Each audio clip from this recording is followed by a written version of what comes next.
New at 5, the widespread impact of COVID-19 has expanded into the job market, damaging employment, and first responders aren't exempt.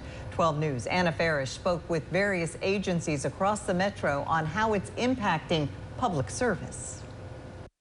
The fight against COVID-19 is testing the limits of first responders. It's very trying times right now regarding COVID and law enforcement. Unfortunately, sometimes it causes a burden with a firefighter that's not able to leave today and has to work overtime. Our caregivers are exhausted mentally and physically.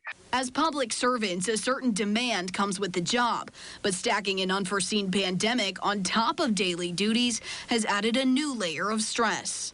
When we have key personnel that are out due to COVID or unavailable, we have to be able to find some type of replacement for this individual. Not only that, if we don't have someone that is readily responsive to be able to replace, we have to be creative with the manpower that we have available.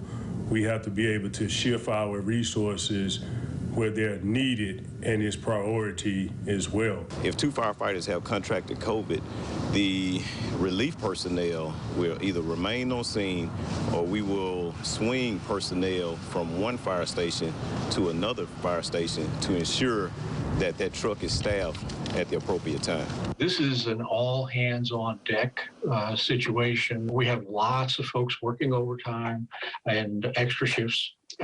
And they help fill the gap when we have colleagues who are out with COVID and seasonal illnesses as well. Beyond COVID absences, first responders across the country are dealing with staffing shortages. Those I spoke with say until the virus is under control, they may stay understaffed. They want the public to know they're still fighting and here for the community when they call. For 12 News, I'm Anna Farish.